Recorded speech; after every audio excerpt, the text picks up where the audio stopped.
Assalamualaikum warahmatullahi wabarakatuh.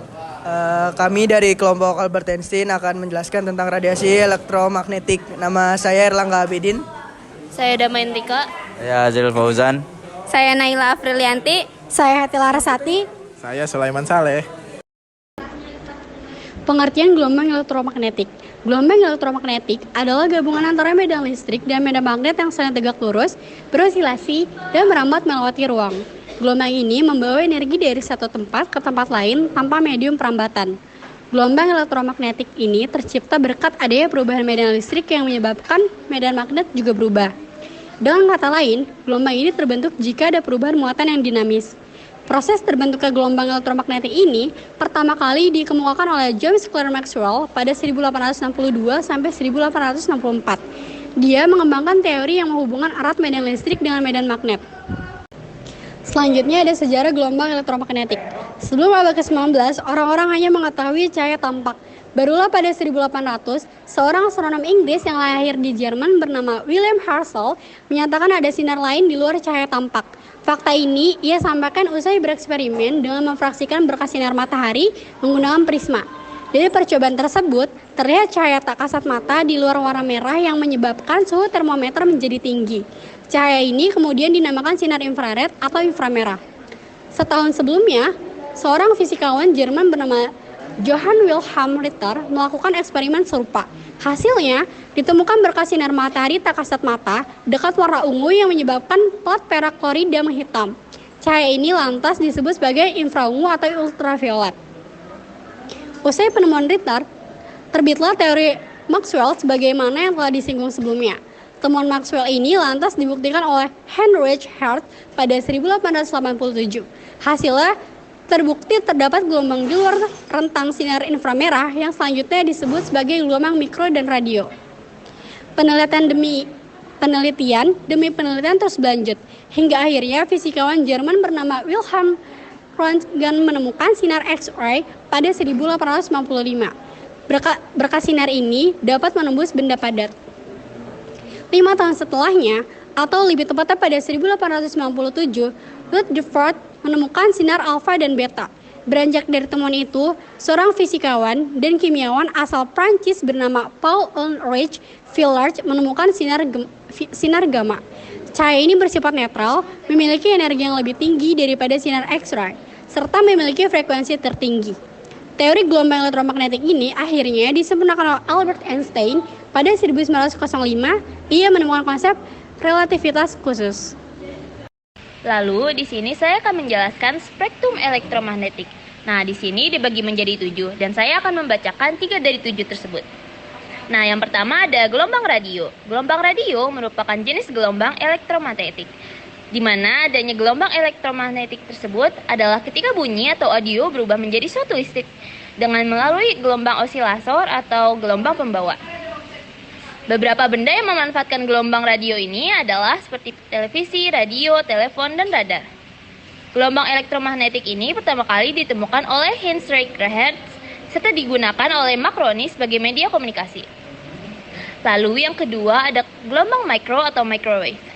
Gelombang mikro atau microwave dapat dihasilkan oleh tabung Klystron di mana memiliki fungsi sebagai penghantar energi panas. Frekuensi gelombang elektromagnetik pada gelombang mikro terbilang cukup tinggi, yaitu sekitar atas 3 GHz. Jika gelombang mikro ini diserap oleh suatu benda, molekul dan atom tersebut akan bergetar hingga memunculkan efek panas. Lalu jika ada makanan yang menyerap radiasi gelombang mikro, maka makanan tersebut dapat panas dan masak dalam waktu yang relatif singkat. Proses inilah yang digunakan pada oven microwave.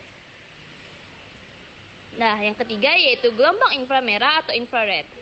Inframerah adalah gelombang elektromagnetik dengan panjang gelombang yang lebih panjang dari cahaya tampak. Meski begitu, ternyata panjang gelombang inframerah lebih pendek daripada gelombang radio. Perlu diketahui juga jika setiap benda panas pasti memiliki pancaran gelombang inframerah. Saat ini, gelombang inframerah memang sudah banyak digunakan dalam benda-benda dalam kehidupan sehari-hari, seperti remote, TV, transfer data dari telepon ke telepon lainnya, hingga terapi fisik. Oke, lanjut yang keempat yaitu cahaya tampak. Cahaya tampak adalah bagian dari gelombang elektromagnetik yang paling sensitif bagi mata manusia. Cahaya tampak dan inframerah dekat biasanya diserap dan diemisikan oleh elektron pada molekul atau atom yang mengalami perpindahan tingkat energi. Hal ini memungkinkan adanya mekanisme kimia yang mendasari penglihatan manusia dan fotosintesis pada tumbuhan. Hanya radiasi elektromagnetik dengan panjang gelombang antara 380 nanometer hingga 760 nanometer dapat dideteksi oleh mata manusia sebagai cahaya tampak. Yang kelima, ultraviolet atau UV. Sinar ultraviolet adalah gelombang elektromagnetik yang berbahaya bagi manusia. Saking berbahayanya, sinar ultraviolet dapat membunuh berbagai jenis bakteri. Terus yang keenam ada sinar X atau X-ray. Sinar X-ray adalah radiasi elektromagnetik yang memiliki daya tembus sehingga dapat menggambarkan gigi dan tulang juga kelainan dalam tubuh. Dalam bidang kedokteran, sinar X lah yang digunakan dalam ronsen juga pemeriksaan kesehatan pasien. Yang ketujuh atau yang terakhir adalah sinar gamma. Sinar gamma adalah radiasi elektromagnetik terkuat yang bahkan bisa menembus tembok. Dilansir dari Ensiklopedia Britannica, sinar gamma memiliki energi foton yang melebihi puluhan ribu hingga triliun elektrovolt. Dalam bidang medis, sinar gamma digunakan dalam alat positron emission tomografi atau PET untuk terapi radiasi dan pengobatan kanker. Berdasarkan spektrumnya, sumber radiasi elektromagnetik dibagi menjadi 7, yaitu sinar gamma, sinar X, sinar UV, cahaya tampak, sinar inframerah, gelombang mikro, dan gelombang radio. Pengertian gelombang elektromagnetik.